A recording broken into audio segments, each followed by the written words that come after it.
Hello, my name is Christopher Renstrom. I'm the creator of rulingplanets.com and Christopher Renstrom Astrology. And I want to welcome you to my yearly horoscope forecast for 2025. In this episode, I will be focusing on the autumn signs, Libra, Scorpio, and Sagittarius. Now, if you were born under Libra or you have Libra rising, 2025 gets off to a bit of a sensational start. That's because on February 4th, your ruling planet Venus will enter the zodiac sign of Aries. Now, Venus is named after the Roman goddess of love and beauty, and Venus is your ruling planet. The ruling planet in astrology acts as your patron saint, your den mother, your corporate sponsor, and life coach, all wrapped up into one. So when you're born under Venus, like you are, you always want to pay close attention to where Venus is in the sky. Now, on February 4th, Venus enters the zodiac sign of Aries. This is a bit of a rough patch for Venus because Aries is ruled by the planet Mars, named after the god of war. Now, if you remember that Venus is named after the Roman goddess of love and beauty and peace, she might not be all that comfortable moving through a patch of sky that's ruled by Mars, the god of war. And so this is what's called in astrology detriment. When Venus is passing through a Mars-ruled sign like Aries or Scorpio, she's said to be in her detriment. It's hard for her to maintain her harmonizing, peaceful appeal. So Venus entering into the zodiac sign of Aries already kind of brings up a combative energy in the sign, where you may find yourself suddenly the target of two competing interests, where people are fighting over you, which sounds like a lot of fun at first until you find yourself in the middle of it. And then it can become really quite tedious and even at times alarming, especially as tempers escalate or people turn around and start blaming you for the reason why they're fighting over you. So this is the sort of thing to watch out for when Venus is traveling through the zodiac sign of Aries. Another thing to watch out for can be competition with women. Venus is, after all, the planet that women are from, just like Mars is the planet that men are from. If you remember that, I think it was the 1990s, Men Are From Mars and Women Are From Venus book, something along those lines. But what I have seen happen when Venus is traveling through Aries is that all of a sudden, women friendships and associations can start to get a little bit prickly. There can start to be a sort of enmity that seems to develop. Maybe it comes out of jealousy, or it comes out of envy, or maybe it comes out of false accusations that you're making eyes at their boyfriend or at their significant other. These are things to watch out for when Venus enters the zodiac sign of Aries. Now, typically Venus spends about maybe roughly 3 weeks moving through a zodiac sign. And honestly, I would sort of note Venus entering Aries as a time to watch out for the things that I just listed.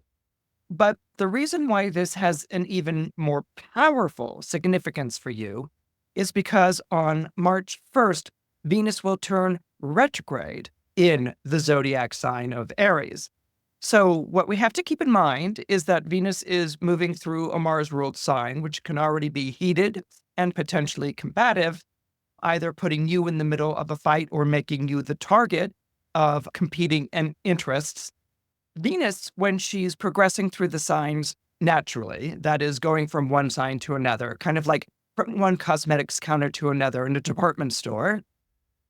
When Venus stops in the sky and begins to move backwards, which is called a retrograde, she's said to behave in the way that is opposite the way that she normally appears. So if Venus is the bringer of harmony, retrograde Venus can be associated with bringing disharmony.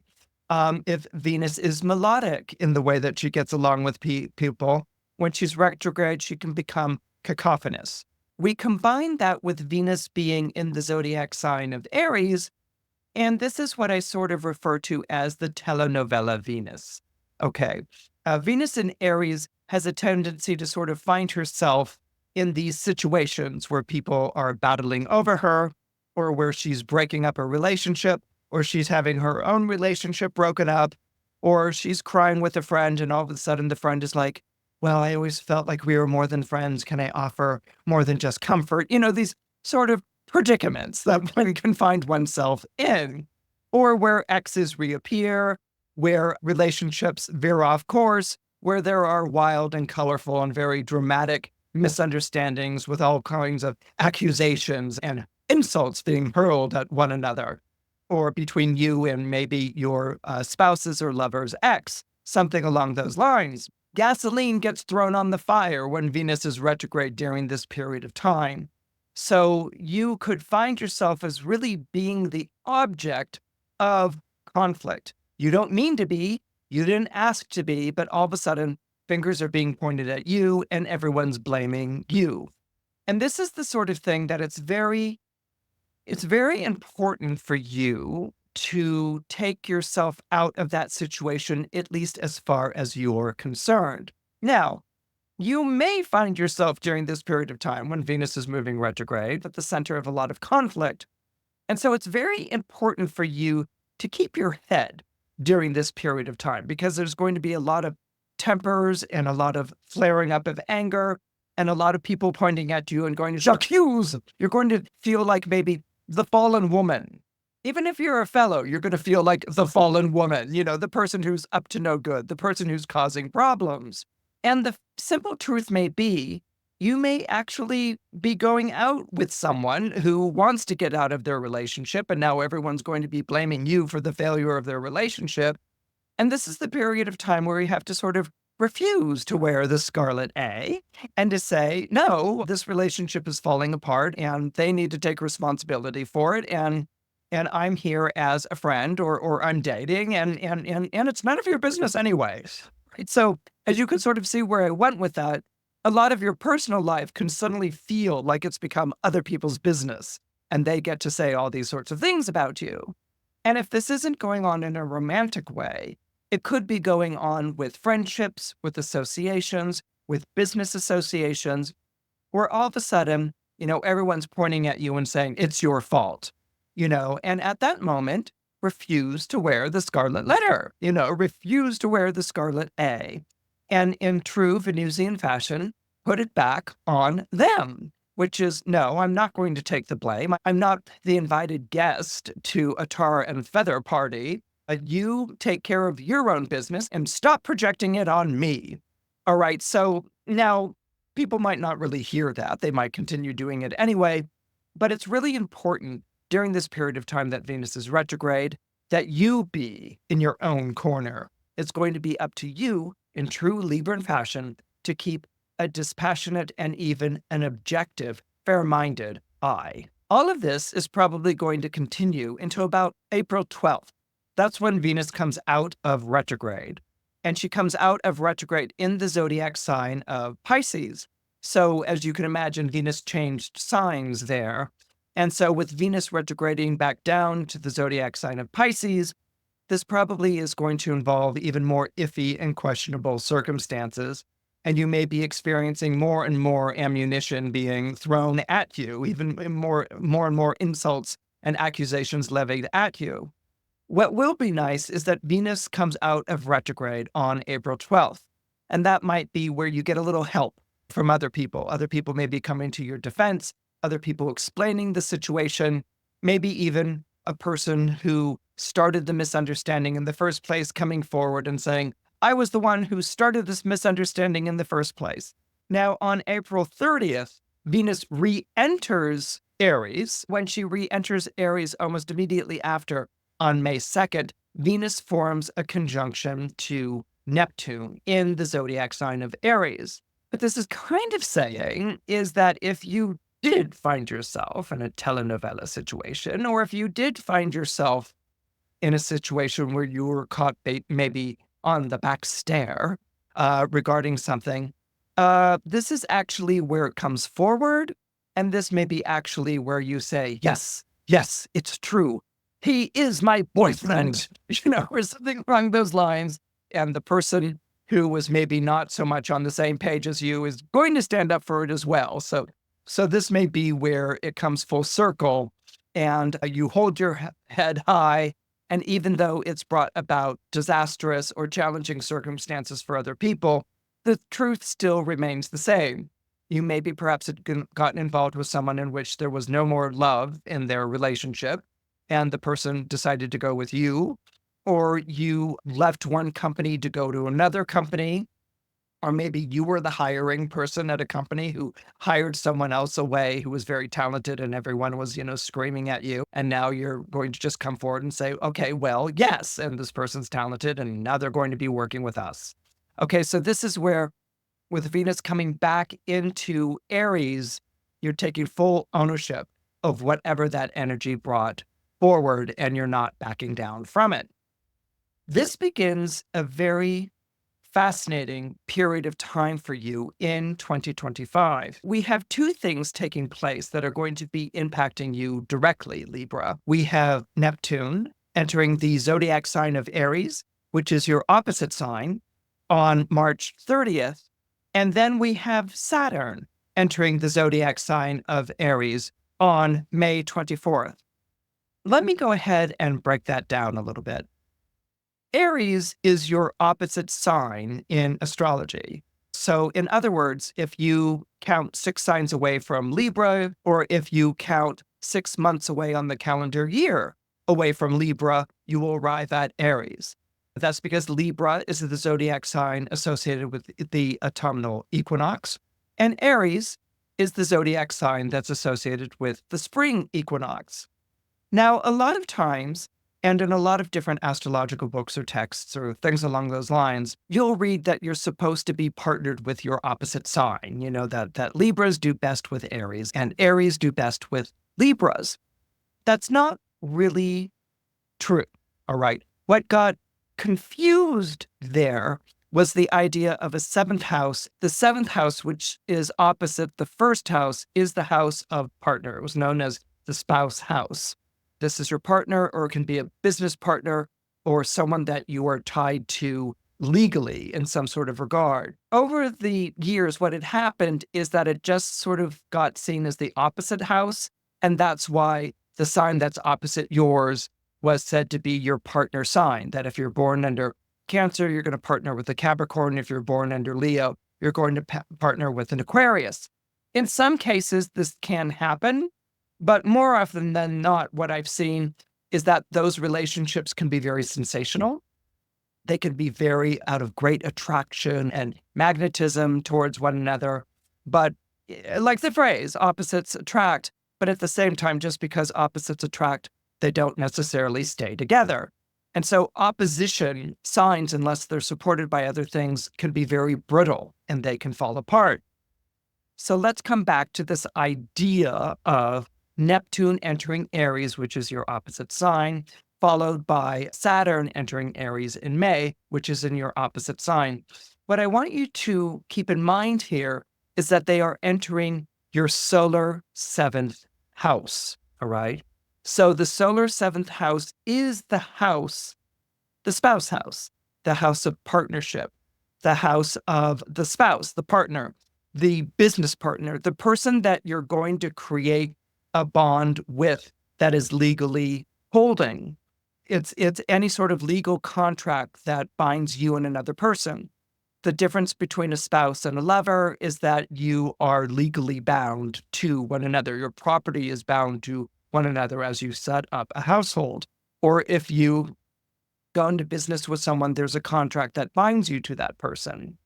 So that's the idea that I want to set you up with when I'm talking about Neptune or Saturn entering the 7th house. When we see a planet enter the 7th house, we're going to see that describe the partner. Okay, that's describing the other person in your life, your better half, your equal partner, etc. What goes on in the 7th house, insofar as a planetary transit is concerned, doesn't necessarily have to do with you. If this is your lover, your spouse, this is someone you care about what's going on in their lives. Or if this is someone that you're in business with, you care about what's going on in this person's life. Are you going to be able to continue doing business with one another? All these sorts of things. So with Neptune entering your solar 7th house, The traditional interpretations of Neptune in the seventh house are often along the lines of glamorizing the partner, infatuation with the partner, falling in love with someone who's not available, whom you can't have, who's on the fence, hard to read, and those things may apply to your life, by the way. It can also be falling in love with someone who is not around, who's not there.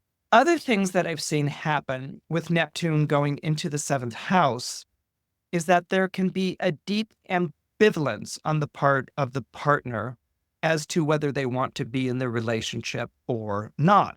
This is going to be very important for you as a Libra, because Libra is the zodiac sign of relationship. You take relationships very seriously.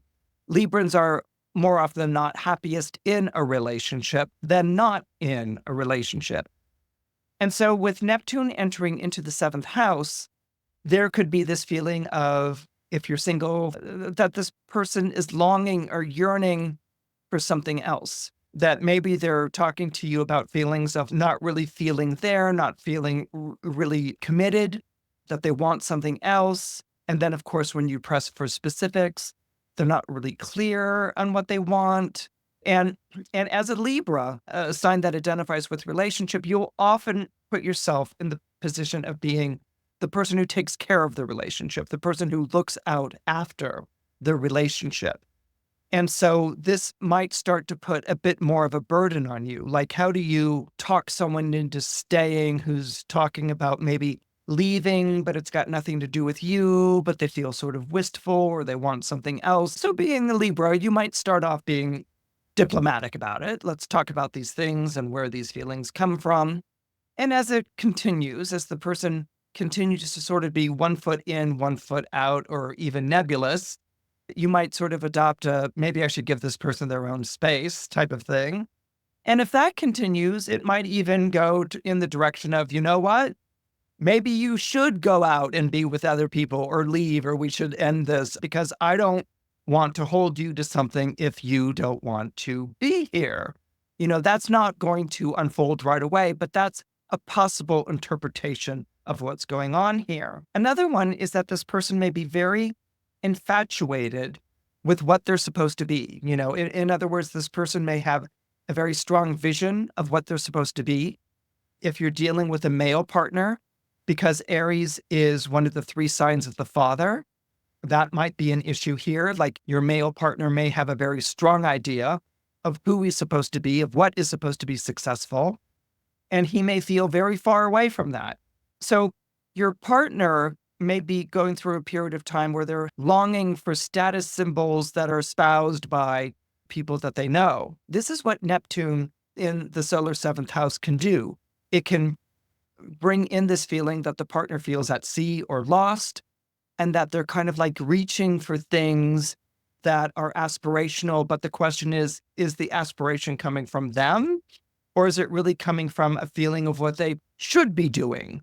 And if you bring in Aries, there might almost be a sort of competitive element that's going on here. When Saturn enters your solar seventh house on May 24th, that's going to bring an added element of disillusionment. Saturn is a planet that can have a lot to do with the father and father issues.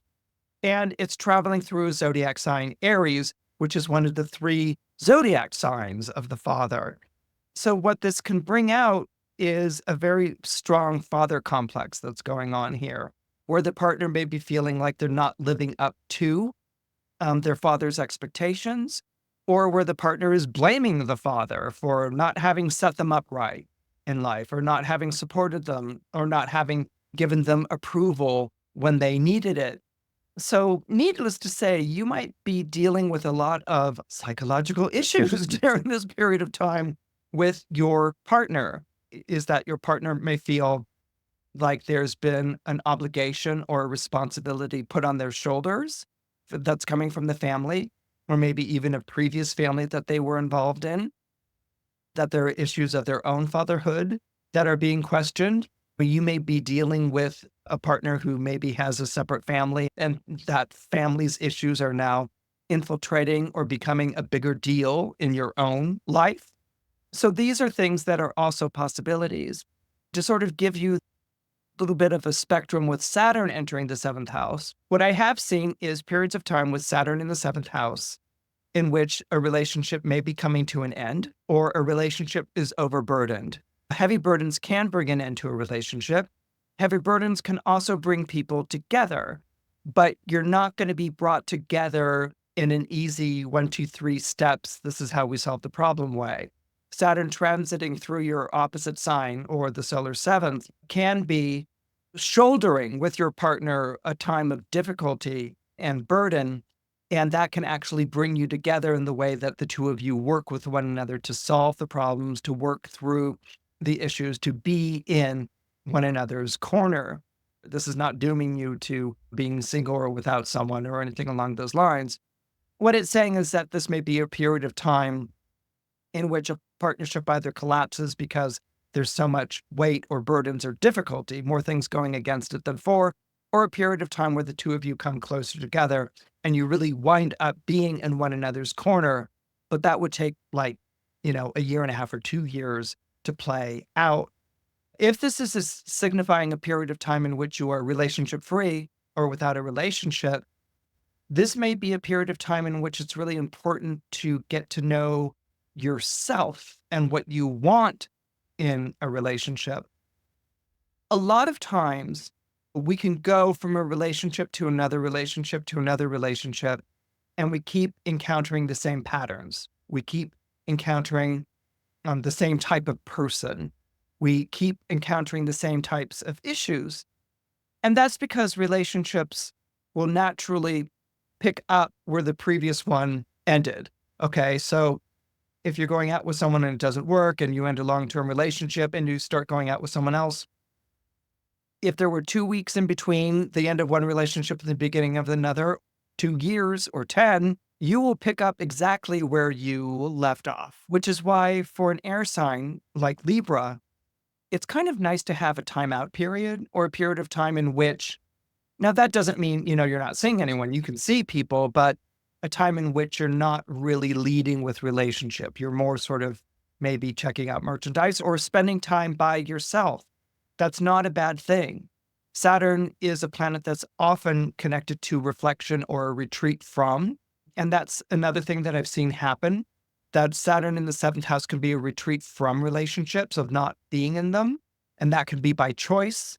And that can be to work on your relationship with yourself so that if you decide to engage in a relationship again, you will have clearer ideas of who you are and of what you want, and hopefully a clearer idea of the person that you're checking out or who's checking out you, that you have matured in a way that you're not repeating the same old things, and that you're actually, when you decide to involve yourself in a relationship again, you're involving being very conscious and being very mindful. Now, on June 9th, Jupiter, the planet of good fortune and higher purpose, enters the zodiac sign of Cancer, the zodiac sign of its exaltation. This is wonderful news if Jupiter in Cancer has some sort of relevance to your own astrological chart. In your case, when we look at the solar horoscope, Jupiter in the zodiac sign of Cancer is transiting over the midheaven. It's the top part of your solar astrological chart. This is wonderful news for career and for status. Jupiter going over the top of your chart lifts you higher in status than you were before. It can bring rewards through accomplishment and achievement, through recognition, and through promotion. So Jupiter at the top of your horoscope is a wonderful thing. Jupiter will be there from June 9th, 2025 until June 30th, 2026. It's there for a year. So not only will Jupiter bestow rewards upon you, what Jupiter will also bring is protection. Jupiter is a protective entity in an astrological chart. Jupiter in our solar system is the largest planet with the most powerful gravitational pull.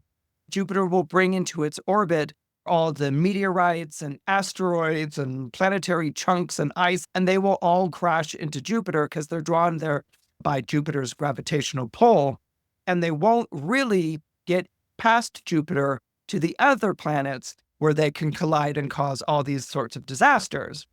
In our case, that's a really good thing because Earth is inside the orbit of Jupiter. So Jupiter basically protects Earth from all the space debris, the asteroids, the meteorites, all those sorts of things, so that it's Jupiter that takes the hit and not Earth. And if it weren't for Jupiter, we probably would have been a pile of dust a long time ago. Jupiter has a similar function in your astrological chart. It is protective. And when it's angular like it is, and at the top of your solar horoscope like it is, it's going to be protective. This is a good thing. Now, this isn't, you get your wishes granted and you win the lottery, for an entire year. It's nothing along those lines. What it is that you're going to be lifted to a place of prestige, a place of status, a place of responsibility, and you are going to be called upon to perform that, to be the responsible person, to be the role model, to be the benevolent ruler. You could own a gift wrapping store, and you can have 3 people working for you and doing gift wrapping. Well, you need to be a benevolent owner or a benevolent boss or a benevolent superior. This is what Jupiter at the top of your chart is all about. The more benevolent and good you are, the more good you bring into your life. If you're not so benevolent and if you're not so good, you don't get as much good into your life. So Jupiter is really the pay it forward planet of good fortune, but that good fortune has to be earned through good acts, through goodwill. This is what Jupiter is all about. What's fascinating is that on June 15th and June 18th, Jupiter will form a square to Saturn on June 15th, and Jupiter will form a square to Neptune on June 18th. So there's something about the issue of partner and career and status that are going to be in conflict, all right? That's basically the simple read of that, where you may have to choose partner over career, or partner in some way is getting in the way of career or is involved in career in a way that maybe they shouldn't be, or that has to be revisited. Jupiter-Saturn squares always present moral quandaries. They always present moral dilemmas where what's good and bad isn't so easily defined anymore, and that you really have to follow your moral sense. You really have to follow your moral compass. You really have to follow your character. And so this square, June 15th and June 18th, may put you into a position where that is very pertinent, where you may even have to make a choice. And that choice is going to be based on what is going to be good for everyone involved and not just good for the people involved in the situation. Jupiter will always take a larger picture view of what is good for everyone. Uranus, the planet of revolution and change, enters the zodiac sign of Gemini. Uranus, the planet of revolution and change, is pretty much known as the planet that upsets the apple cart and throws all the pieces of fruit flying. Okay, it introduces an upset, a surprise revelation into your life that turns everything upside down or inside out. However, when Uranus is forming a trine to your zodiac sign, then it takes on a different aspect. It shows a different side of its character. Gemini is an air sign, just like Libra is an air sign, and these signs are said to be in trine to one another. The third point on the triangle is Aquarius. Aquarius is the third of the 3 air signs. So whenever, as a Libra, you have a planet traveling through Gemini or through Aquarius, this planet takes on a trine relationship to you. This planet becomes supportive. This planet becomes encouraging. This planet endorses what it is that you're about. So when Uranus enters the zodiac sign of Gemini on July 7th, it switches from a revolutionary or a disruptive force to an enlightening or a revelatory force. So what happens is that Uranus will bring opportunities maybe from far afield. There may be an opportunity and offer an invite from another city, another state, maybe even another country, where all of a sudden you're on someone else's radar, and this party may communicate with you and they want to work with you, or they want to broaden your horizons in some way, or maybe they want to invite you to stay at their villa in Italy all summer, something along those lines, all right, where you can spend some time away, or you're going to broaden your horizons, either physically or metaphysically, in some sort of capacity. So when Uranus enters Gemini on July 7th, this really gets the air energy going. This brings more people into your life, more contacts into your life. And with more people coming into your life, there's going to be more introductions, invites, opportunities. And this is going to speed up in your life. It's not going to just be like one or two people showing up. It's one or two people who know people, so that it's 6 to 8, so that it's 12 to 18, so that it's 32, etc. This is what happens. The wind will be at your back. You will feel like you're really, really moving forward. And this is very exciting. You will want to get as much done as you possibly can between July 7th and September 6th. The reason for this is that on July 23rd, you will have a Uranus-Sun sextile involving Gemini and Leo. This becomes an accelerant. Whenever you involve fire with air, it accelerates the energy. So where air might put you into contact with different people and you're having these marvelous conversations and exchange of information and things like that, the fire energy is like, let's do it. Let's make this happen. This was a great conversation. That's a wonderful idea. Let's make it happen now. Okay, so this is what fire and air, when they sextile, this is what their energies do. So the make it happen is going to be very much around July 23rd. August 8th brings in a wonderful Uranus-Mars trine, which also benefits you because they will be in air signs. August 26th brings in a Uranus-Venus sextile. In fact, Venus will trine Neptune on the same day because Venus will be in Leo and Neptune will be in Aries. Those signs sextile yours. Now, okay, I caught myself there. You might be like, sextile, wait, I thought Neptune in Aries was opposite my sign. What happens with an opposition, and oppositions that, as I said, can be very brittle and polarizing aspects. If you introduce another air sign or fire sign that sextiles a planet in opposition or trines it, like for instance, you have Neptune opposite you in Aries, but Venus, your ruling planet, moves into Leo, it forms a trine to the Aries and it sextiles, Leo sextiles Libra.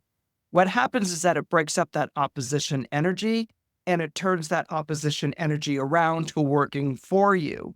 This is why whenever you're looking at oppositions in an astrological chart, you always want to look to see if there are trines and sextiles, because not only do they break up that oppositional, that polarizing energy, but they redirect it, and they can redirect it to your advantage. Even if you don't have that in your own natal horoscope, if you have it in the sky by transit, these are basically your good periods when you have a transiting sextile or trine, something that breaks up the opposition and redirects it. These can become favorable periods of time for you. And this will be a very favorable period of time for you that culminates, as I said, on August 28th. However, once we get into September, this begins to change. In mid-July, we have Neptune and Saturn turning retrograde, which is okay because they're still forming sextiles. They're still aiding and abetting your energy. But once we get to like September 6th, Uranus turns retrograde and it's moving backwards in the sky. It's not going to be as dynamic. On September 1st, Saturn retrogrades back down into Pisces. On October 22nd, Neptune retrogrades back down into Pisces. And on November 7th, Uranus retrogrades back down into Taurus. That changes the rubric. What was nice about the summer is that we had the Saturn and Neptune in fire signs that were either trining or sextiling planets that were well disposed to you. Once we get into September, October, November, and they've left and they've gone back into, they've retreated into water signs or earth signs, that changes the energy. It's not as exciting or thrilling. It actually becomes very slow and maybe even uncooperative. That's why I said that you want to get as much done as you can between July 7th and September 6th, because that is a very, very productive and progressive period for you. One last quick note that I want to make, and it's really hard to describe it. It's a kind of curious encounter that isn't really an encounter. That sounds ridiculous, but let me try to describe it to you. It's a near miss meeting, okay? Like you were supposed to meet someone, or maybe you took over a position of someone who had just left that position to go on to another job, but you hear about this person all the time. Or maybe you were supposed to meet someone and you didn't get it together because all of a sudden the person was like, oh, I'm moving out of town, or I'm not available, or I can't come through, or I'm going back to the person I was seeing. It's something in which you almost meet someone, but it doesn't happen. And it typically would be one of those things that'd be like, okay, so what? Like I didn't meet this person. Well, you are going to meet this person. Okay. And so the reason we know who it is because of this near miss encounter at the end of November. And this is going to sort of circle back and come together with you when Venus and Jupiter conjoin again at this particular degree of Cancer on sometime around June 9th of 2026. And there's something about that meeting, there's something about that encounter that's going to make it very important, that's going to make it very powerful. It's the stars' way of saying you were meant to meet, but what was originally set up the circumstances weren't right. But you hear about one another so that when you do meet, there is a very strong meeting. There's a very strong bond. There's a very strong experience that takes place in that June date of 2026. If you're born under Scorpio, or you have Scorpio rising, you're going to begin the year 2025 with your ruling planet Mars retrograde traveling over the top of your solar horoscope. Basically, it's traveling over your solar midheaven. Mars retrogrades can be difficult because Mars is very much a goal-oriented planet, driven by its passions or driven by its desires, urges, or obsessions. Mars, when it sets its sights on something, it expects to get it immediately, and it makes a grab for it. And if someone else is like, wait, I had first dibs, you'll fight over it, or something along those lines. So when Mars is retrograde or traveling backwards through the sky, all of that bravado, all of that gumption, all of that drive, all of that ruthlessness, that single-minded focus is gone. Mars loses its sense of courage. It loses its sense of urgency. It loses its desire. Okay, it's not as driven as it was. In fact, it may be plagued with doubts, with incredible self-doubts, recriminations, remorse, a feeling like I made a horrible mistake, or I should never have embarked on this path to begin with. So with Mars retrograde, with Mars traveling backwards through the sky and arcing over such a prominent point of your solar horoscope, you're going to have very big questions about your own authority, about your sense of authority. Perhaps you had reached a pinnacle point, recently, towards the end of 2024. Perhaps you had gotten to a point where things were going really, really well.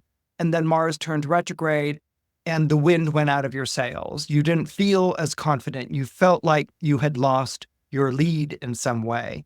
And that this feeling is becoming compounded. It's becoming more and more powerful as Mars travels backwards through the sky.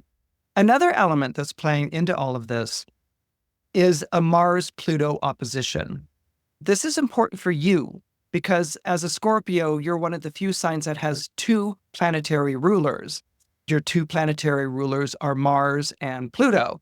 Mars is called your traditional ruler, and Pluto is called your modern ruler.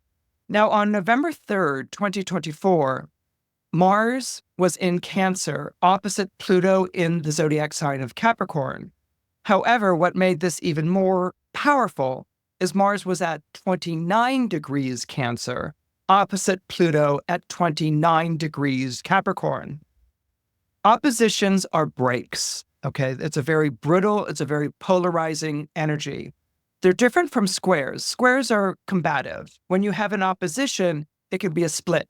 It can be a break of the energy. And so on November 3rd of 2024, with this last opposition taking place between Mars and Pluto in Cancer and Capricorn, there was a tremendous break. There was a tremendous split, a tremendous fall. And this may have impacted you very powerfully. Being in opposition, being a split, you would have sided either with the Mars or the Pluto. So if you were Mars in Cancer, you might have felt that you had lost. Or if you were on the side of Pluto in Capricorn, as a result of this split, you might have won, and this might have been a good thing. So Scorpios, with this November 3rd opposition, you either felt a tremendous loss or failure or defeat, or you felt a tremendous victory or triumph. You can only be one or the other when you're dealing with polar opposites. Regardless of whether you were the loser or the winner, Mars goes into the zodiac sign of Leo, and then it turns retrograde. And at the beginning of 2025, it's turning retrograde. If you were on the losing end of this split in November, you may start 2025 feeling like you're at the bottom of the barrel looking up, that you have nothing to call authority, that you have nothing to feel in charge about, that you've lost those things. And where do you go from here? If you happen to be the victor or in the triumphant situation as a result of that, you may be being visited by the consequences of that victory. If the motives weren't pure, that's what's coming out. If you've won, you may be the target of enmity or people not liking you.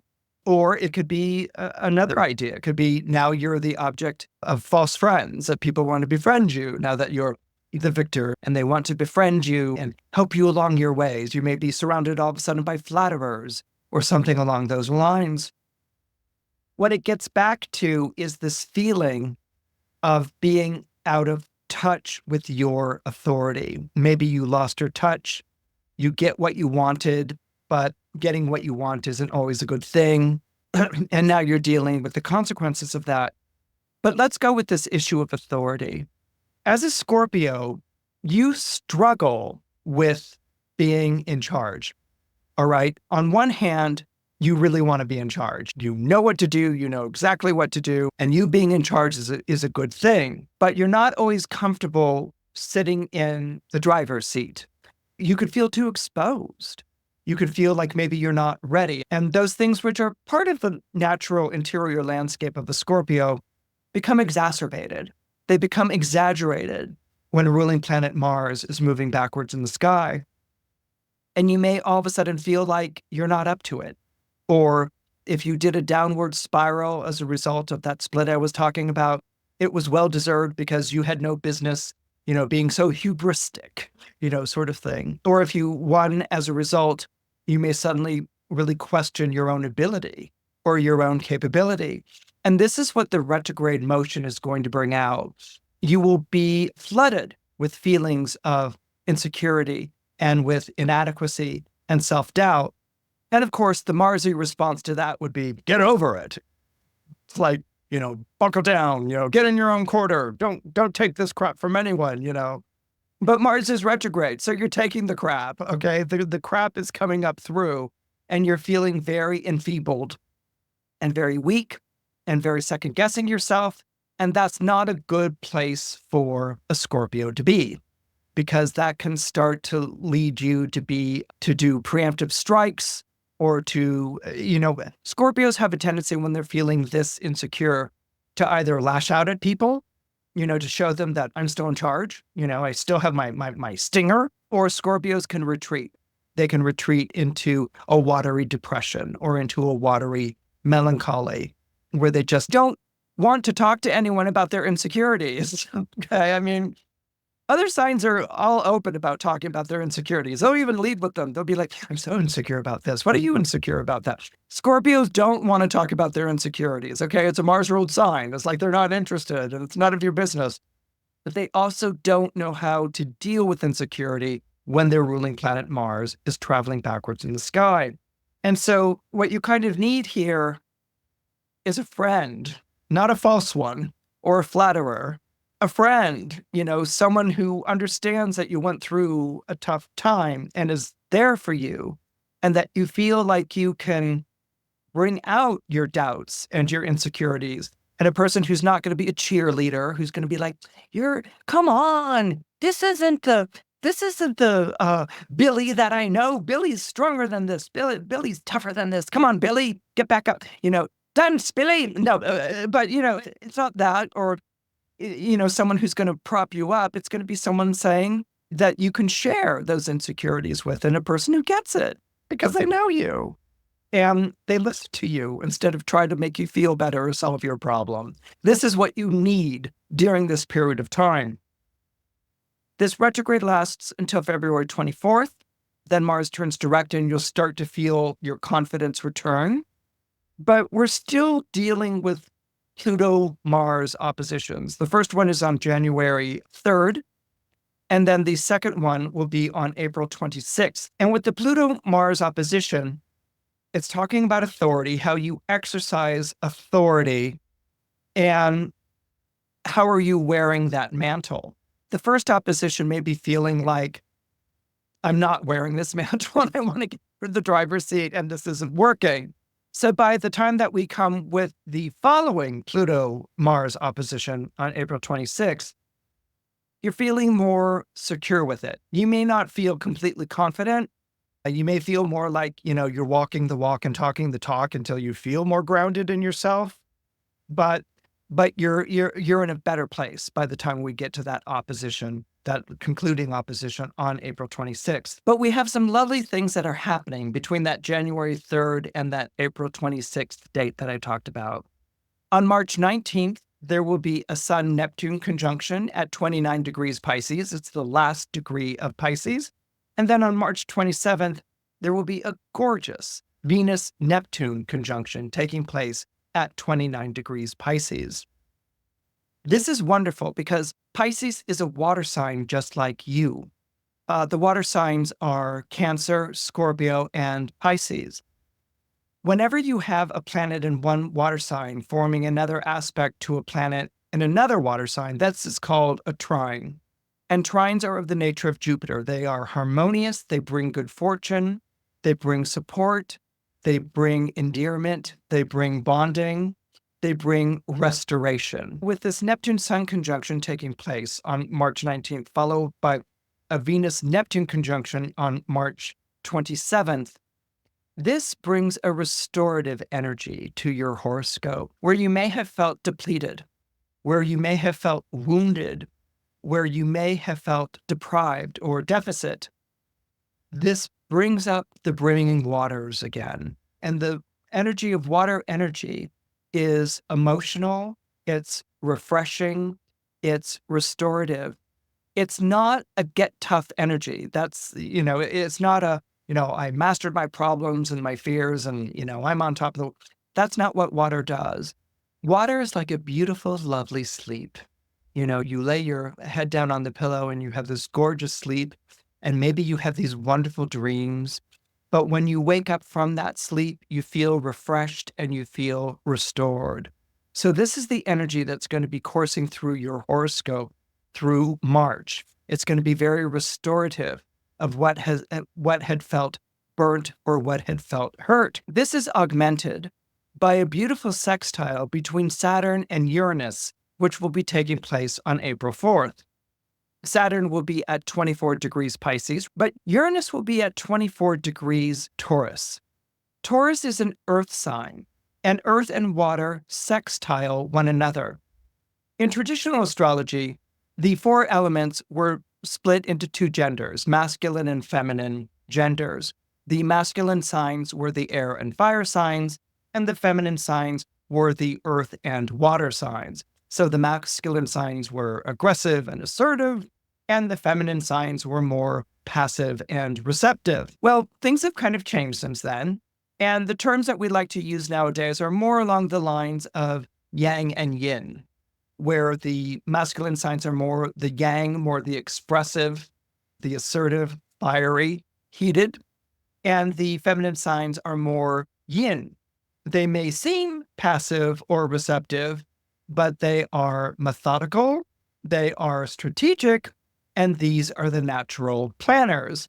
What the feminine signs also give is stamina and endurance. The feminine signs can go the distance where the masculine signs don't always go the distance or deliver. But anyway, with the sextile that's taking place between Taurus and Pisces, what happens is that since the year 2018, when Uranus entered Taurus, which is your opposite sign of the zodiac, you have dealt with Uranus as a dividing and an upsetting planetary energy. It has sat opposite you on the seesaw, and it has brought in a lot of tumult. Now that Uranus is leaving the zodiac sign of Taurus, Uranus leaves Taurus and enters the zodiac sign of Gemini this year, you will no longer have that kind of assault of things that are surprise or rude awakenings or things being turned upside down or inside out.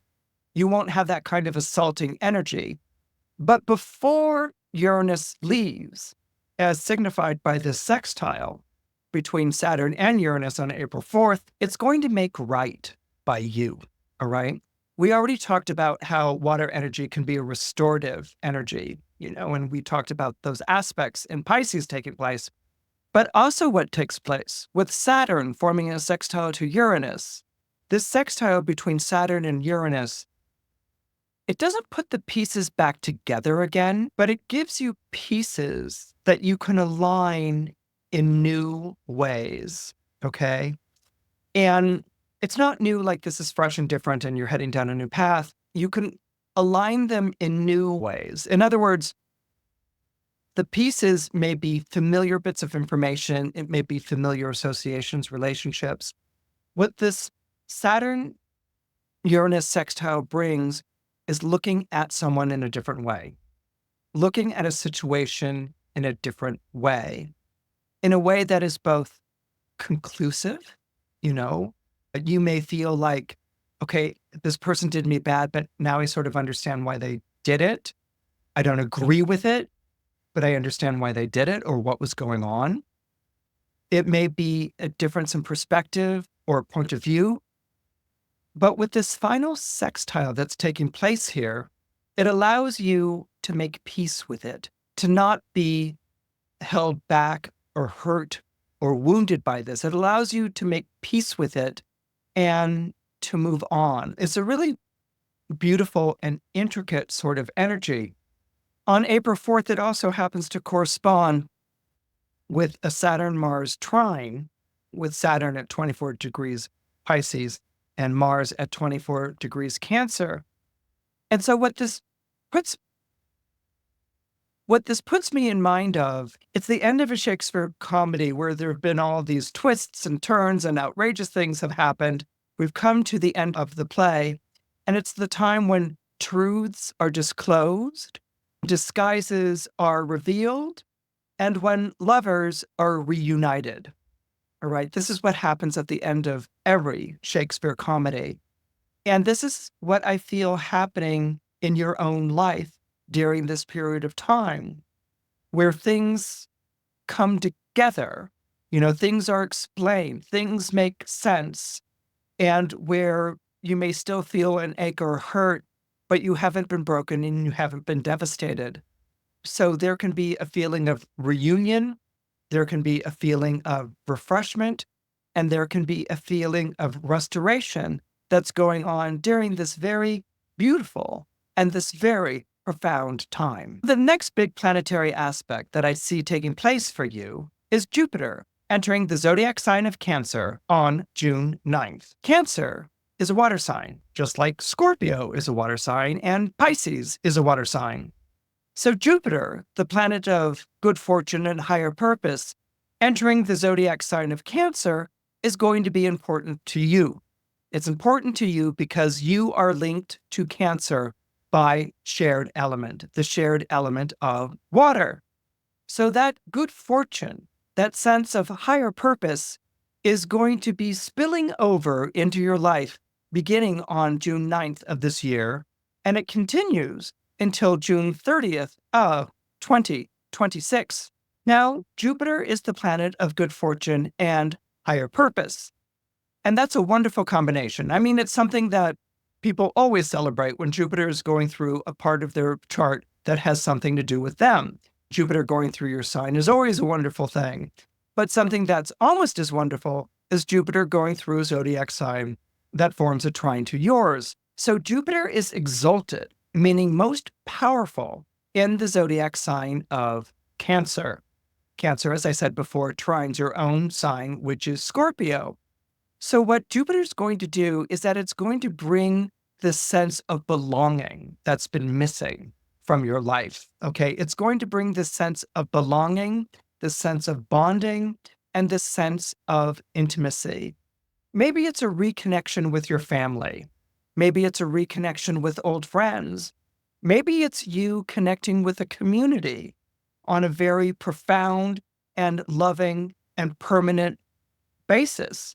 Jupiter is moving through that part of your solar chart that deals with long journeys, higher education, spiritual pursuits, justice, and morals. That kind of sounds like a bit of a grab bag, but basically, this part of your solar chart, the ninth house, it deals with you in community. So the people who are coming into your life as a result of Jupiter passing through your solar ninth house, these aren't acquaintances, these aren't colleagues, these aren't friends or neighbors that you see every day. These are people that you might not otherwise have met if you didn't attend the same house of worship. Or these are people that you might not have met if you hadn't gone on a trip or a journey or a cruise.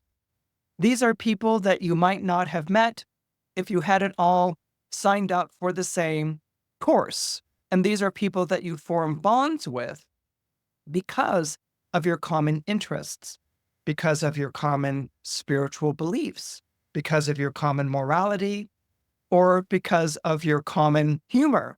So it's a community that isn't bound to where you live, but a community that exists outside of where you live, outside of your stomping grounds. So that what you have as a result is a broadening of your horizons, a widening of your margins, and your experience of humanity outside your familiar stomping ground. Now, whenever we meet new people who aren't part of the people that we usually fraternize with, obviously we're going to go and want to tell them about the new people we met. We might turn to our friends or acquaintances or family members and talk about the wonderful person that you're taking a course with or the wonderful person that you met on your travels. And there can be an excitement and an enthusiasm that goes along with it. And your friends or acquaintances might be like, oh, that sounds wonderful. I'd like to meet them one day or whatever. But after a while, as you go on and on about the person or what you've learned or how your cooking class is going to change your diet or how your spiritual group is really affecting the way that you look at the world, maybe is changing your politics or your metaphysical perspective, this is when the people who are the familiar people in your life start to maybe get their nose put out of joint. Okay, they're kind of like, well, where are you going with this? Like, we always used to go out to Olive Garden or whatever on Friday nights, and now you want to go to a fancy schmancy place. Or we always used to go and do this, and now all you do is make time for your friends who go jogging, and we used to do the mall together or something along those lines. It's something in which the new group is changing your perspective and maybe even changing your lifestyle. And this may come to a head on June 15th and June 18th, when we have a Jupiter-Saturn square on June 15th and a Jupiter-Neptune square on June 18th. It's something in which maybe the old guard is feeling eclipsed by the new guard, or they don't like what's showing up in your behavior. You know, they don't like the new lifestyle you're espousing, the new things that you want to do. They're maybe feeling ignored or left out or something along those lines. And so you may start to feel them pulling on you. You know, it may not be overt, like I'm feeling ignored or like we used to go and do these things or something along those lines, but it will start to gain a little bit more momentum around that period of time where you may find yourself involved in a moral quandary of sorts. Jupiter-Saturn squares always bring a moral quandary. A moral quandary is where we're feeling emotionally mixed or pulled in opposite or conflicting directions. And this is something that you may be feeling where you have to choose between the new and the old, the different and the familiar. And you may feel like you don't want to choose between that, but others may be forcing you to make a sort of choice. So this is something to keep an eye on. Maybe it's something that's easily remedied by not talking about your new friends so much, or spending more time with your old ones. Or maybe it's something deeper in which you kind of like the way that the new friends see you versus the way that the old friends have assumed you are, or maybe even taken for granted. And so that can become a very isolating type of experience, and one that's going to lead to a lot of heavy reflection and to a lot of heavy thought. And now I have some good news. On July 7th, Uranus, the planet of revolution and change, the planet that has been moving the goalposts in your life, the planet that has been spinning the wheel of fortune so that what was up is now down and what was down comes flying back up. Uranus, which has been opposite you, polar opposite Scorpio since 2018. On July 7th, Uranus finally leaves Taurus. Thank goodness. Thank God. I can hear the sighs of relief, from here, and maybe a vague chorus of celebration and applause. Now, is it gone for good? No, it's going to retrograde back down into, but I'll get to that in a moment. The fact of the matter is it's leaving. A modern planet, is most powerful when it enters a zodiac sign and when it leaves a zodiac sign. Uranus, when it entered your sign 2018, 2019, probably threw everything upside down in your life. And now that Uranus is leaving, it could leave in the regard of just, having been a tornado that went through your town and turned everything upside down and now it's left. Okay, there is such a thing as Uranus departing that way. But because of these sextiles, the one that I talked about, that took place in that March and April period, because of these sextiles, Uranus is leaving you with a sense of a new understanding of what your life is about. All right. It won't give you back everything that you had lost, but it will give you things that take their place. Okay. And this could show up as objects or property or people or alliances, or this could show up as insights and enlightenment. But with Uranus leaving, you're not going to have to deal with that constant sense of, wondering what fresh hell is this with the new day that was going to show up. This constant sense of things being torn apart or set or spun upside down, inside out. This constant sense of inconsistency, volatility, and unreliability. Now, on July 4th, Neptune will turn retrograde in the zodiac sign of Aries. And on July 12th, Saturn will turn retrograde in the zodiac sign of Aries. So that on September 1st, Saturn re-enters the zodiac sign of Pisces.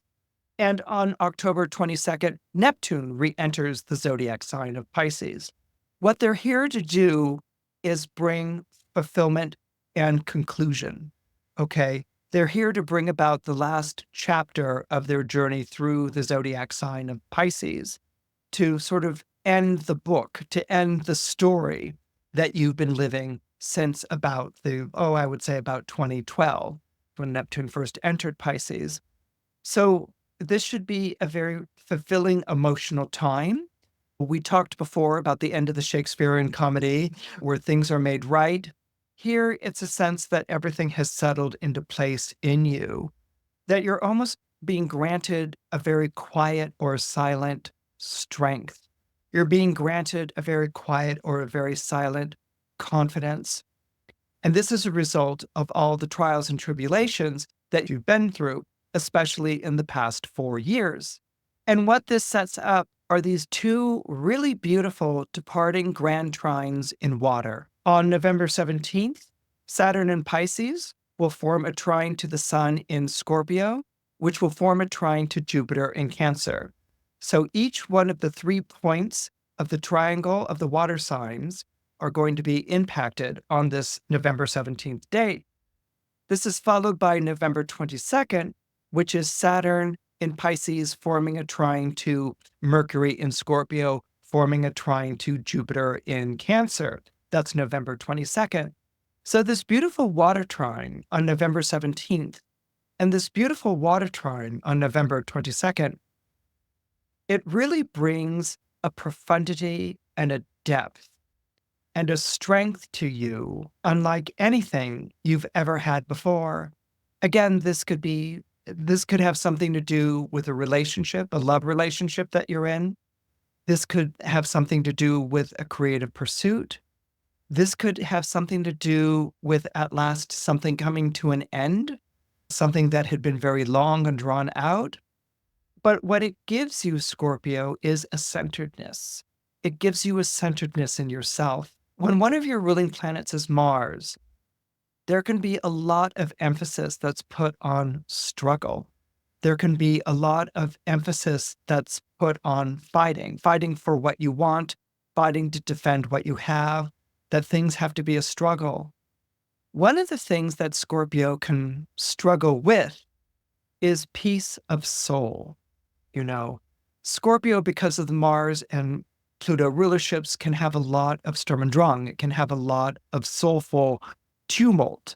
And Scorpios can even regard that as a strength. And it is a strength. And it's certainly something that's tremendously creative. But what can also come out of this is a soulful strength, something that you draw upon that's greater than the struggle itself. Now, that's not going to make you immune to struggle in the future. You will always have that. But you will be able to draw upon this very deep wellspring of water, this very deep wellspring of soul, and that you can bring this to a situation. And what you'll start to see over the coming years is less of a tendency to go to that suspicious place, less of a tendency to go to that skeptical place, and more of a tendency to be more good-humored about things, more of a tendency to sort of extend the benefit of the doubt. And this inner peace, this inner centeredness, this isn't going to go away. This is here for you whenever you want to turn to it. And you'll always be able to draw upon these very profound and deep and restorative waters. And it's something that in the coming years, you'll grow to trust more and more so, that it becomes more of a natural resource and more of a natural sanctuary for you. If you're born under Sagittarius or have Sagittarius rising, March is going to be a very profound month for you. On March 19th, Neptune will form a conjunction to the Sun at 29 degrees Pisces. And on March 27th, Neptune will form a conjunction to Venus at 29 degrees Pisces. This is a big deal for you because Pisces is a Jupiter-ruled sign, just as Sagittarius is a Jupiter-ruled sign. As a Sagittarius, you express your Jupiter energy much more extrovertedly, much more being a citizen of the world, all right? Jupiter in Sagittarius has a very different energy than it has when it's drawn up in the zodiac sign of Pisces. So as a Sagittarius, your Jupiterian bonhomie basically goes out to everyone you know in your life, even people that you've never even met before. They're all invited into your life. They're all given a place at your table. They're all treated like family or like friends. And there is just such a love of humanity that Sagittarius has. This is why I will often describe Sagittarius as being the most humanitarian of all the zodiac signs. First of all, there's a love of people, no matter what culture or country you come from. There is a love of people, and there is a love of humor. The Sagittarian humor is so warm, and it's so effusive, and it's so enormously funny. It's not a cutting humor. It's not a sardonic humor, but its humor comes from the mistakes and the flaws that people make and laughing at them. Sometimes people mistake it of like, are you laughing at me or whatever? But Sagittarians really are laughing with and at you. Okay, but it's coming out of, we've all made a pratfall. We've all made that mistake. We've all fumbled a line. We've all ruined an entrance, and it's that shared celebration of like, wasn't that hysterical? Or the shared celebration of it being told months or years later as a really funny story or a great anecdote. This is something that Sagittarius really embodies. And this is something that Sagittarius is very well known for. You want to be excited and fun and a happening person. Okay, this is what fire signs embrace. They're spirited. All right. They're spirited. They're excitable. Water signs are more soulful. Okay. And so there's a heaviness to the water signs. There's a soulfulness. There's a soulful experience. And soulful experience is often based on pain, on difficulty, on loss, or it's based on something that's very intimate, and it can be very close, and it can maybe even be very sexual and wonderful. So with these two conjunctions, the Neptune Sun conjunction at 29 degrees Pisces and the Venus Neptune conjunction at 29 degrees Pisces on March 19th and March 27th, respectively, this is very romantic. Okay. This is very romantic, and it's very soulful. And it's you really connecting with someone on a very deep emotional level. Now, it's happening right at the end of a zodiac sign. So my feeling is that it's not the beginning of a romance, or it's not the beginning of a relationship or an association, but rather the culmination of a relationship or a romance or an association. That the two of you have fulfilled the reason why you were together. You have fulfilled the reason why you found one another. That can be the fulfillment of an obligation or a pledge. Maybe someone hired you or you hired someone. And so, you've come to the end of a very marvelous, collaborative, creative relationship. It can be that you have been in a relationship and that both of you began to go in different directions with the relationship. And so now you've come to the end of this. It can maybe even be you settling past business or tying up loose ends with someone, maybe touching base with a family member that you haven't spoken to in a very long time, or maybe you touching base with a family member in which you've had your differences, and now you're settling your differences between the two of you. Or maybe it could even, because we're talking about the soul here, you could maybe even feel like you've had this, I don't know, soulful or past life experience with someone, and you tried to make it go in this life, and you're realizing that it doesn't work this time around, or maybe you've settled accounts or settled whatever your past life business was, and that you're parting company on a good way. You're parting company in a soulful way. You're parting company in the way that you first met one another. You might have met one another and now you're kind of like with that same profundity saying, we're going to go in different directions, and I will always be your friend. I will always be there, but not in this particular capacity. And again, the reason for bringing up a fulfillment or the ending is that we're dealing with a conjunction taking place in the solar fourth house of a chart.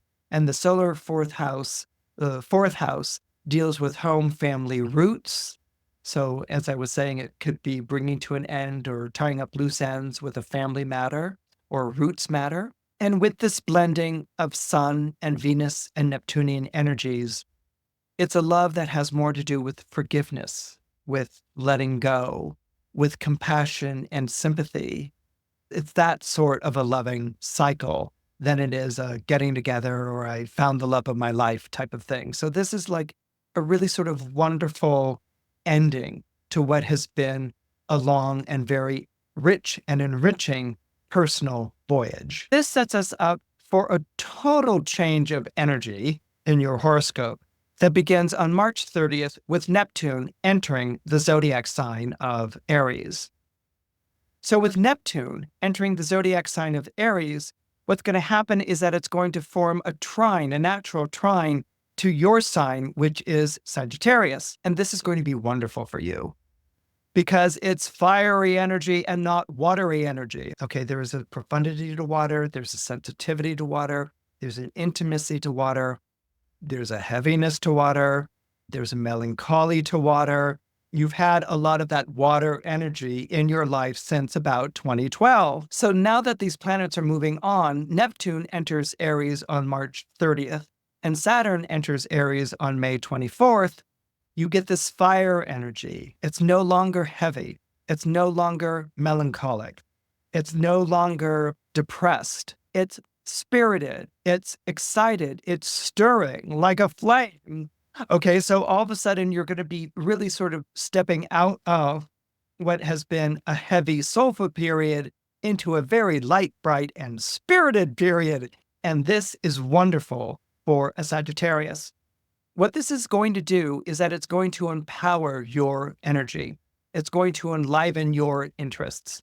You're going to have your sparkle back. You're going to have your shine back. And you're going to have a return of your daring do and even of your recklessness. Attributes of yours that have been missing for quite a while. They all come back with Neptune entering the zodiac sign of Aries. Now, Neptune is the planet of vision. Neptune is the planet of imagination.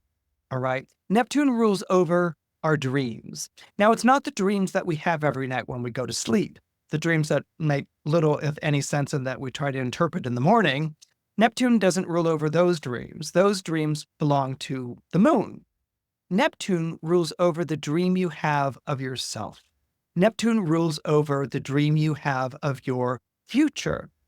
What do you see yourself becoming? What do you see yourself being in your life? Now, there is an aspirational element to Neptune. It is the nature of Neptune to transcend, to see something that exists beyond what our circumstances are, and to be led by that. Neptune had, for a very long time, a very religious sensibility. It was the visionary. It's the religious person who leads people out of Egypt, or it's the religious person who leads armies in the name of the King of France to battle the enemy. What Neptune will do in the zodiac sign of Aries is that it will glamorize the attributes of Aries. Aries, we know, is ruled by Mars, which is named after the Roman god of war, the Roman god of combat and conquest. Now, does that mean that everyone becomes, a brute warrior, who attacks things and runs off with other people's women and treasures or livestock or something along those lines as they burn villages behind them? No. This is not what's going to become glamorized. What's going to become glamorized are the more heroic notions of Aries, that it's not Marsy in the sense of might makes right, but doing right, the struggle to do right, the struggle to bring justice, the struggle to rescue, the struggle to advocate, the struggle to champion, even sacrifice.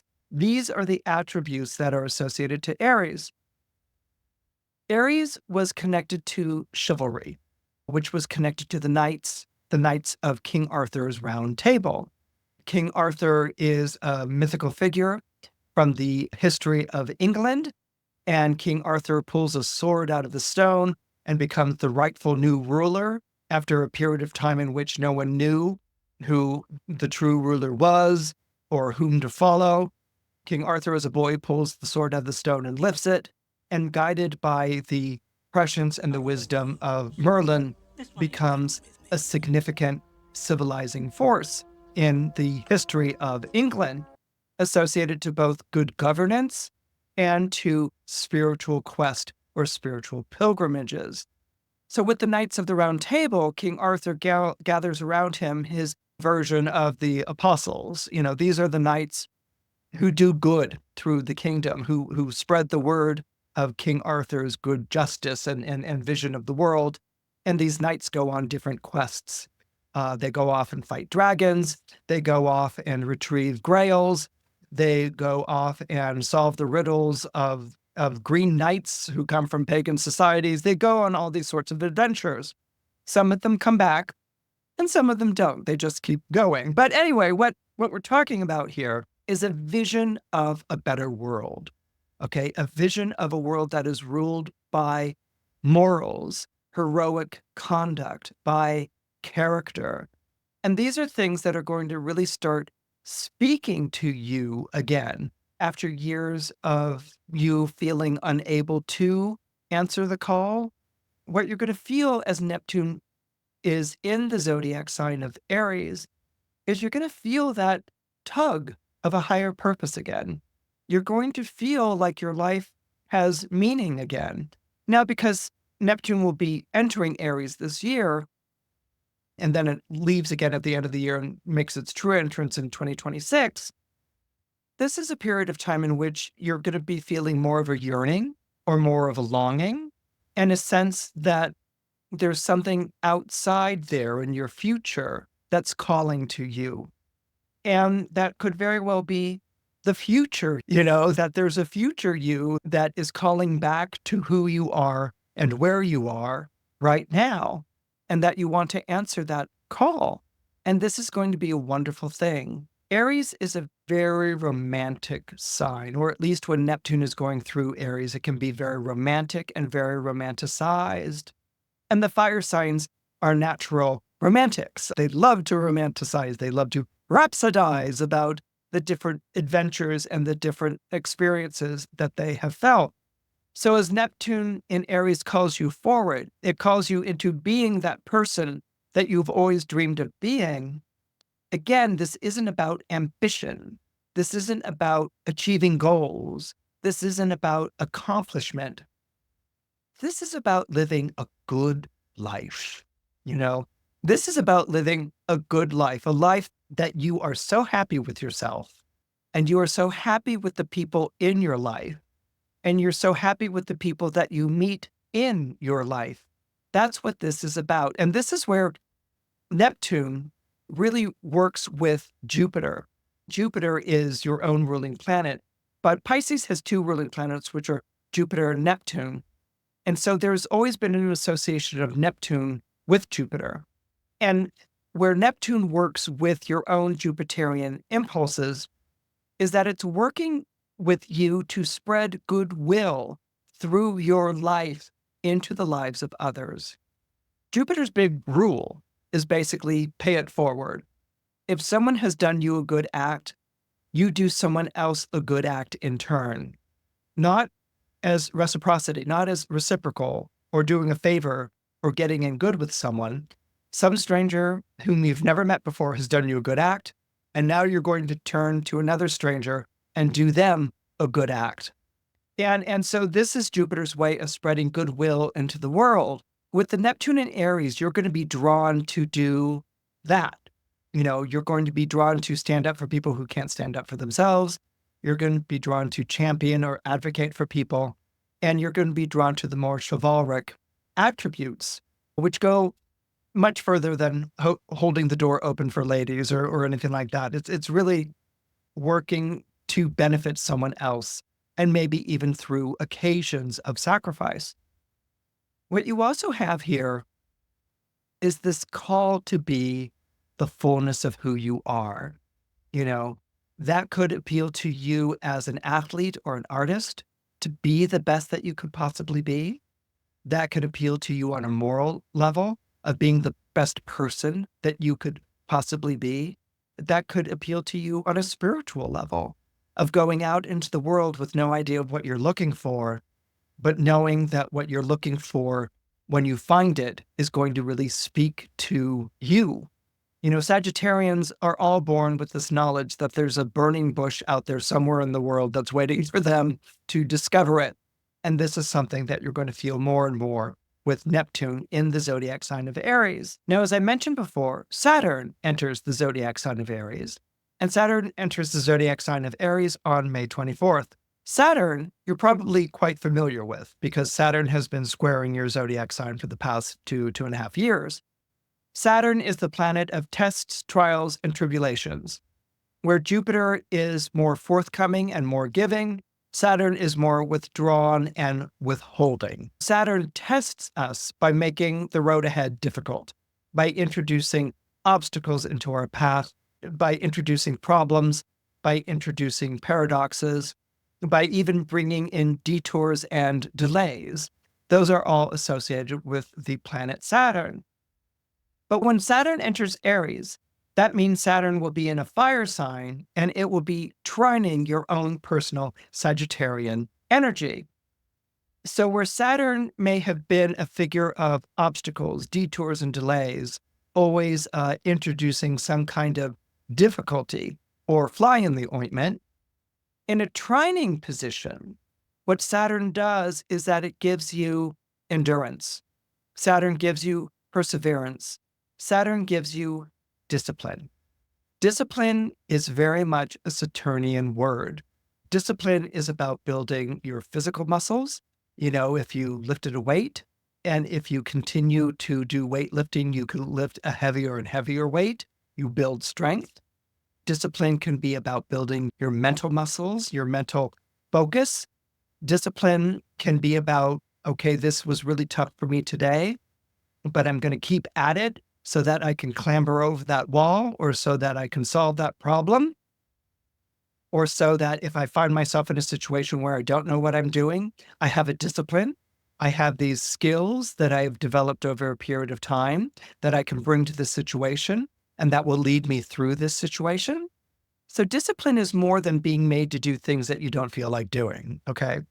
Discipline gives you an endurance. It prolongs your life as a performer, or as an artist, or as a thinker, or an explorer. Discipline is something that you can become expert at. And as you go down that path, it brings a mastery. It brings a mastery that discipline will always bring to someone, but it also brings more choices. It also brings more options. Now that you've built up the muscle, the psychic muscle, the emotional muscle, the physical muscle, the intellectual muscle, now that you've built up the muscle, you can do more.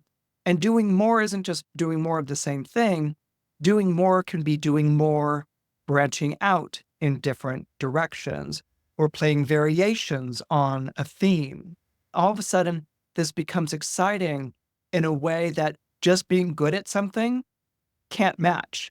Being good at something is great, but if you turn being good at something into this experience of creativity, ingenuity, of productivity, then it's a fantastic experience. And that experience feeds on itself. It supports itself.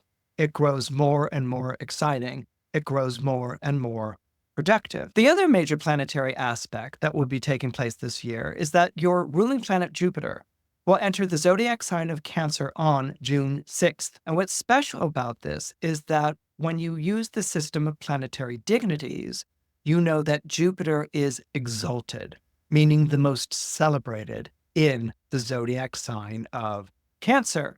What does Cancer bring out in Jupiter that makes it so exalted? Cancer is the zodiac sign of hospitality. It's the sign of opening up the doors and feeding all the people. Maybe as a kid or whatever, you would bring friends home for Thanksgiving or Christmas or whatever, or summer barbecue, and your parents would, sure, more the merrier, and throw more food on and, give the person a place to rest and sleep or whatever. That hospitality, that make yourself feel at home quality of Cancer fuses beautifully with Jupiter, which was the planet of hospitality in ancient Greece. Jupiter is named after the Roman god Jupiter, but he's named after the Greek god Zeus, and Greek god Zeus was the god of hospitality.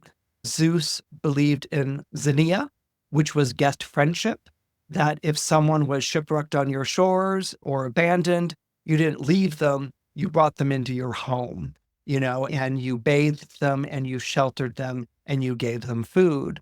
And if you were brought into someone's home and you were bathed and you were given shelter, you didn't steal from that person or overstay your welcome. You maybe worked with that person or taught that person a skill or something that they didn't know. You taught your host a skill or something that they didn't know. And there was this bonding, this xenia bonding, so that when the person who didn't have a friend in the world and you took in went back into the world again, you knew someone out in the world who would open their home and their heart to you.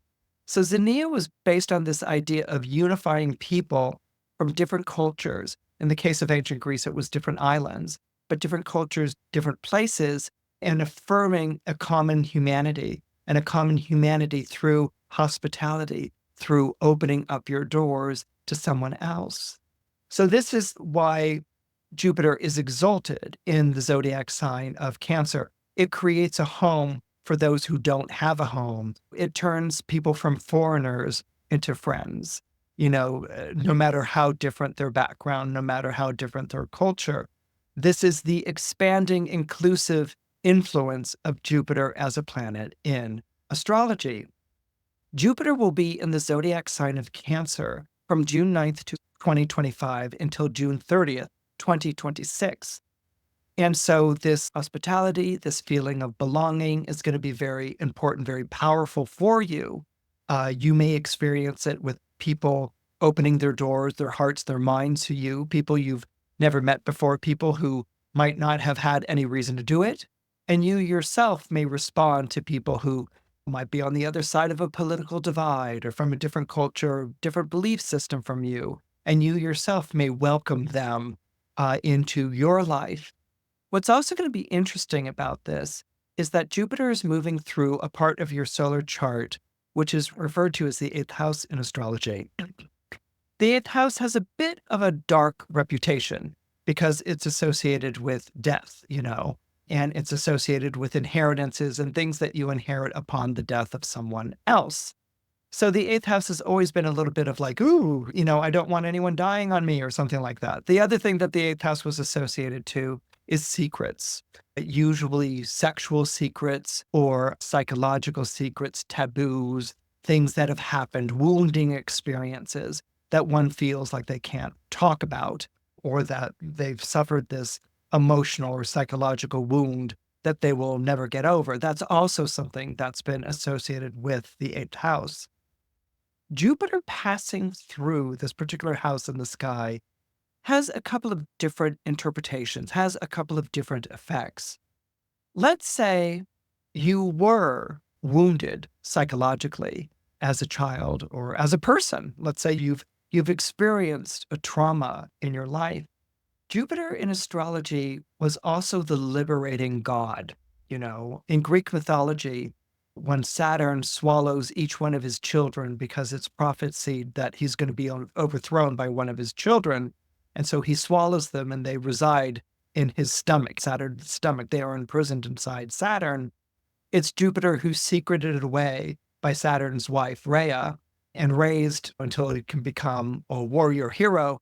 It's Jupiter who comes and confronts Saturn and releases his brother and sister gods, and he founds a new government, which is Mount Olympus. So in this context, in this setting, Jupiter is a liberator. He comes to the rescue of his brother and sister gods and goddesses. In the same regard, Jupiter passing through this part of your chart may liberate you from a wound, from a deep hurt, from a psychological coping mechanism that has perhaps overstayed its welcome. And it may liberate you from that. Maybe it's done through counseling. Maybe it's done through therapy. Maybe it's done simply having gotten to a point in your life where you don't want to live with that wound dominating you anymore. You don't want to live inside that psychological prison anymore. And so Jupiter moving through this area of your chart can liberate you from that. It can take you out of what you felt was a fixed, stunted place that you could never grow out of. And it can reintroduce you back into the world. So that's something that Jupiter going through this part of your chart may bring. What Jupiter may also bring is a spiritual fortitude, a spiritual strength that is there for you during what might be a dark or a challenging time that someone close to you is going through. Maybe someone close to you is facing a very difficult or challenging path ahead. And what Jupiter may do is that Jupiter may turn you into that person's haven, may turn you into that person's safe harbor.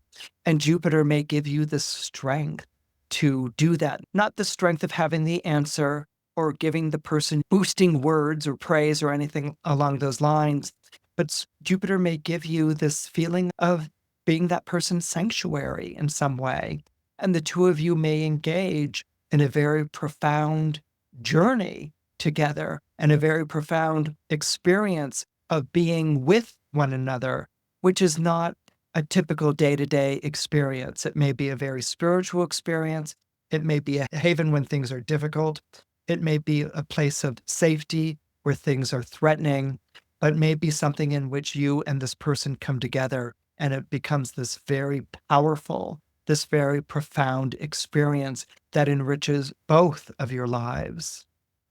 Another thing that Jupiter can do when it's moving through this part of your solar chart is that the eighth house be associated with other people's money. That might be debts that you owe, but it could also just as easily be debts that other people owe you, money that they haven't paid you back. And what Jupiter can do is that it can reconcile those debts. Okay. I wouldn't be surprised between June of this year and June of next year if a debt isn't forgiven. If someone doesn't say to you, you know what, you owed me this amount of money and forget about it. We're good. We're okay. So a debt may be forgiven. It may be a period of time in which someone that you never thought you would pay back an amount of sum that they borrowed from you, pay it back. They're like, hey, you know what? I finally got to a place where, I know that I borrowed this from you 15 years ago and here it is. Okay. So that's also something that can happen. What you may also experience is all of a sudden a backer showing up in your life, a financial supporter showing up in your life. There may be a grant. There may be a commission. There may be an agency or a lending institution that makes money available to you in a way that is affordable and is manageable. It's not going to break the bank. It's not going to ruin you. These things are very Jupiterian. Jupiter rules over things like corporations, companies, agencies, things that are part of a bureaucratic government. All right. So Jupiter in this placement can mean perhaps that you may experience support in this area, that you would applied for a grant or a scholarship or something along those lines. And now Jupiter, as it makes its journey through the zodiac sign of Cancer for the next year, June of 2025 to June of 2026, Jupiter may bring that. Again, it's not something that is like, hi, here it is, but there may be forms to fill out or rates to pay or something like that, but they're going to be affordable. They're not going to be distant or beyond your ability. And this is something that Jupiter can bring. Now, on July 7th, Uranus enters the zodiac sign of Gemini. Uranus will also be passing through that part of your solar chart that deals with relationships. This is going to bring a great change to all of your relationships. This could suddenly bring the entrance of someone into your life who's amazing and fantastic, or this could bring the departure of someone from your life who was reliable and steadfast. The two things could be going on at the same time. But with Uranus going through your seventh house, this really changes the world that's around you. The first house in astrology, which is associated to the rising sign or the ascendant, it's the way that we approach the world, okay? So where the first house is I'm going out into the world, the seventh house is how the world comes and approaches you. And the world's going to come and approach you in a very dramatic and a very powerful way. It's going to upset the balance of different relationships and different associations, and it's going to leave your head spinning. And you as a result might be both bewildered and confused, but I wouldn't be surprised if you're also invigorated and excited. Sagittarius is a very enthusiastic energy. You like it when new things happen and different things take place. The more new things and the more different things taking place, the better, as far as a Sagittarius is concerned. Now, it might be a bit of a roller coaster for you at first. The energy comes into your life and it upsets the balance and the stability of things. But if we follow on that idea of Jupiter that we discussed going through the zodiac sign of Cancer through the eighth house and liberating, you may find that Uranus coming into your seventh house is a very liberating energy. And as a Sagittarius being ruled by Jupiter, this may be an energy that you really respond to. Now, like most people, you might be like, ooh, that can be a little bit scary.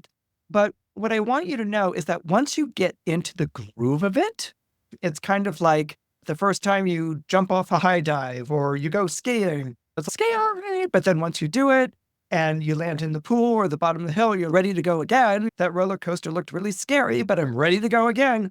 This is going to be the impact that Uranus is going to have on you and your relationships. Now, typically, Uranus is the wild card. It's the maverick planetary energy, and it's opposite you. So that could be about splits. It could be about parting ways. It could be very difficult. What changes the nature of Uranus, however, for you, is that Saturn and Neptune had recently entered Aries. Saturn and Neptune in Aries forms a trine to Sagittarius, but it also forms a sextile to Uranus. So what happens here, as long as Neptune and Saturn hold ground in Aries and Uranus is in Gemini, what could be a very disruptive energy, what could be a very revolutionary energy, what could be turning things upside down and inside out energy gets redirected, so that Uranus goes from being revolutionary to revelatory.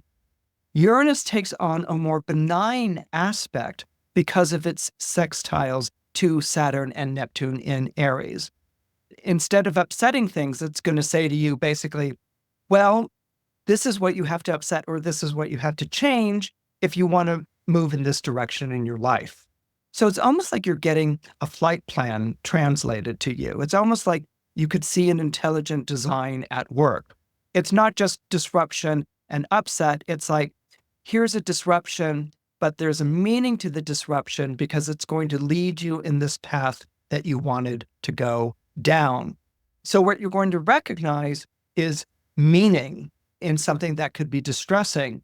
So these changes go from things that are happening at you to a world that feels like it's a wild cyclone that's spinning you around, to you making sense of the different events, to you making sense of things being turned upside down and inside out.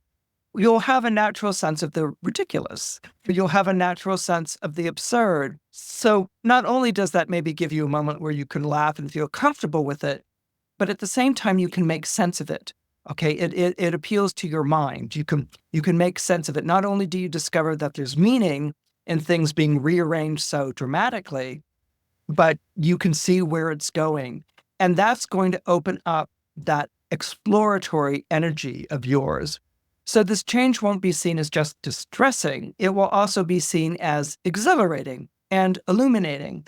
And it will appeal to your sense of adventure, and it will get those mental wheels of yours going again, and it will get those creative juices flowing again. So this period from July 7th until the beginning of September is going to be a very exciting, very enlivening, very animated period for you. And this is wonderful. I mean, I would strongly encourage you to follow the wildest whim, to take maybe not the biggest risk, but a well-calculated risk. I'm sorry, I'm a Capricorn. But to really move towards the things that you aspire to be, towards the things that you want, because the wind is very much at your back. And this is a very, very powerful and a very exciting and a very thrilling time for you. Once we get into the fall, once after Neptune's turned retrograde, Saturn's turned retrograde, Uranus has turned retrograde, and once we get into September, October, November period, when the planets have gone back to their previous places in Pisces and Taurus, the wind is going to go out of your sails and you're going to feel, not as excited or as exhilarated.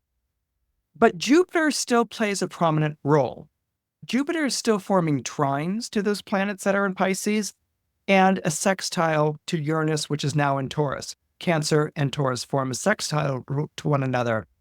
So what that happens by sheer virtue of the fact that it's your ruling planet Jupiter that's in Cancer, and that Jupiter is your patron saint, your guardian angel, your corporate sponsor, and your den mother all wrapped up into one, that Jupiter acts as a safety net, and it acts as a protective energy for you in what's also a very vulnerable spot of your chart. So as you go through these planetary aspects, these retrogrades at the end of the year, you're not going to lose the things you thought you were losing. You're not going to be deficit in any sort of way. If anything, you're going to feel almost like there's a cosmic support, like there's that safety net that I was talking about that's underneath you. And so this becomes a very supportive energy, and it becomes a very nurturing and protective energy. The last two planetary aspects of note for you for 2025 will occur on December 20th and December 23rd. On December 20th, there will be a Sun-Neptune square. The Sun will be in your sign, Sagittarius. Neptune will be in Pisces. And on December 23rd, there will be a Venus-Neptune square. Venus will be in Sagittarius. Neptune will be in Pisces. As you can already hear, this is kind of hearkening back to the description of the planetary energies that I was sharing with you at the beginning part of your year in March. And these energies are very profound, okay? They're not that exhilarating or exciting energy of the Uranus. These energies are really where you put those ideas together, where you recognize the fire and the water in you, where you recognize that you are crossing a threshold. You're crossing the threshold from an old way of living to a new way of living. A lot of times we try to do this very quickly. We go and get a makeover, we go on a diet, we, go and do something wild and different, and we expect these new changes to take in our lives. And a lot of times they don't. The diet lasts so long, the makeover lasts so long, and you kind of like revert back to. Here, what's going on is that you are saying goodbye to an old way of living, and you're embracing a new way of living. But this square, because it's held together by the Jupiter in Cancer, Jupiter rules both signs that are squaring one another. This is you making a holistic, organic whole of what would be two separate ideas. This is you recognizing the common ground or the common elements of two different ways of thinking. And this is you recognizing what's really kind of like an organic evolution. You leaving one way of living and entering into a new way of living, but it's not being done in a disturbing way. It's being done in a holistic way. This is one of the beautiful aspects of Jupiter. Jupiter is often described as a planet of expansion, like it just gets big. What Jupiter does really is that it broadens the horizons. It opens the thinking. It widens the margins. Instead of a choice being this or that, Jupiter expands the margins so that you have this and that. Okay. So there's a largeness to the vision of Jupiter, but there's also a weavingness. Jupiter, named after the Greek god Zeus, the god of tapestry.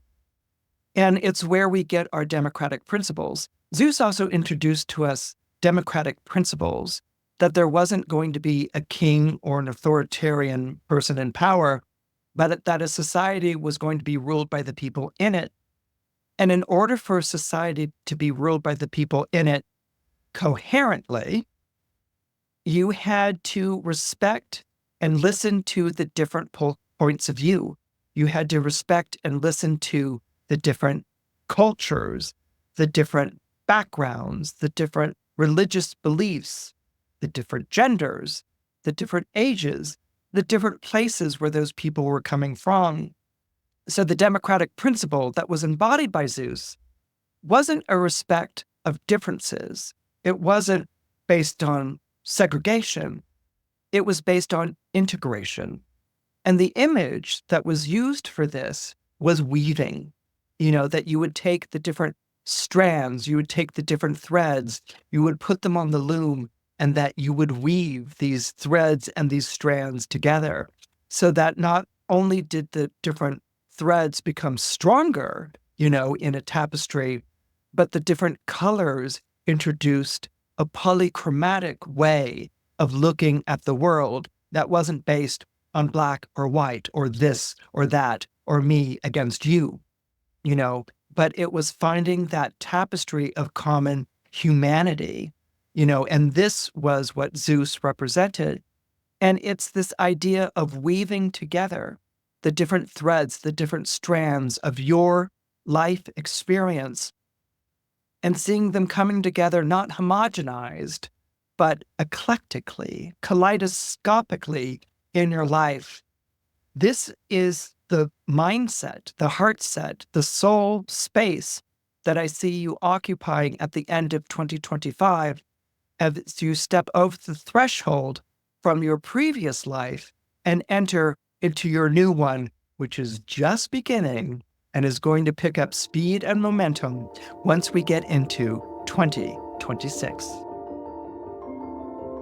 I hope that you've enjoyed these horoscope highlights for the autumn signs, and that you will come back and join me in just a few days when we discuss the highlights of 2025 that pertain to the winter signs, Capricorn, Aquarius, and Pisces. If you enjoyed what you saw, please press the like button. It helps more than you know. If you could subscribe, that would be wonderful. I've had such a wonderful time visiting with you this week, and I can't wait to get together next time on Christopher Renstrom Astrology.